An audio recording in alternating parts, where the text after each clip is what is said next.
দিয়ে দিয়েছি, বুঝে রয়েছে।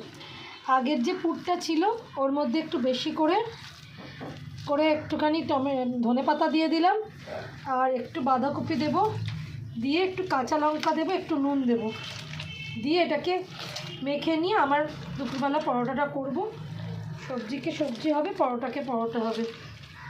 হ্যাঁ, একটু বাঁধাকপির পরোটা তো বাঁধাকপিতে একটু জল থাকে, বুঝলে বন্ধুরা, তো জল থাকে, তার জন্য অসুবিধা হবে না। এটা একটুখানি কায়দা করতে হবে। এটা যখন তুমি এরকমভাবে তুলবে না, তখন কী করবে বলো তো, এটাকে নিয়ে একটুখানি আটার হাত দেবে এইখানটা। এই যে আটার হাতটা দিলে এতে জিনিসটা একটুখানি টাইট আসবে।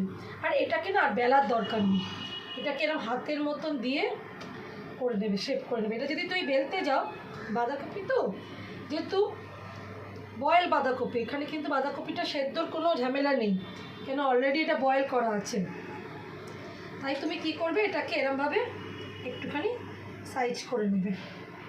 সম্পূর্ণটাই নিজেদের হাতের কাজ গো। রান্নাটা মানেই হচ্ছে হাত আর মাথার কাজ। এই যে দেখো, আমি একটুখানি আটার সাহায্যে এটাকে বড় বড় করে নিলাম, দিয়ে এটা আমি এখন তুলে নিয়ে ওর মধ্যে আটাটা একটু ঝেড়ে আমি দিয়ে দেবো।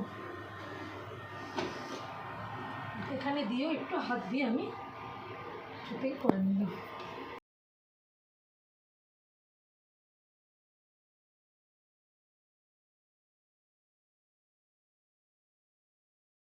পরেরটাও রেডি করছি। এই যে পরেরটা আরেকটা আছে পিস, এটাও রেডি করে নিই। রেডি করার সময় এখানে একটু আটা দিয়ে দেবে, যেহেতু ওটাতে একটুখানি জল আছে। জলটা তুমি যদি মনে করো ছাড়াবে, তার মানে একটু কমাবে, ছাড়াবে বলছি, সরি, তখন তুমি কি করতে পারো, এর মধ্যে আমি তোমাকে বলে দিচ্ছি, একটুখানি বেসন কিংবা আটা দিয়ে দিতে পারো। বেসন আর আটা যদি দাও তাহলে জিনিসটা আরও আট এসে যাবে। আটা দিতে পারো, বেসন দিতে পারো, ইচ্ছা করলে তুমি এও দিতে পারো, একটু চালের গুঁড়িও দিতে পারো, যা ইচ্ছা দিয়ে দিতে পারো। দিয়ে একটুখানি করে নেবে। দেখি একটু জলে দিব। হ্যাঁ, তারের মতো আছে অনেকটা। হ্যাঁ, এটা আমি তেল দেব না, যেহেতু এটা আমি খাবো, তো এটাতে আমি আর তেল দেবো না। এমনি আজকাল আর কিছু ডায়েট করা হয় না, তবু এটাকে আর তেল দেবো না। এটাকে একটু আমি লো হিট করে দিলাম, একটুখানি সেদ্ধ হোক। মানে আমার সেদ্ধ হওয়ার কোনো মানে ব্যাপার নেই, কেন আমার বাঁধাকপি অলরেডি সেদ্ধ করাই।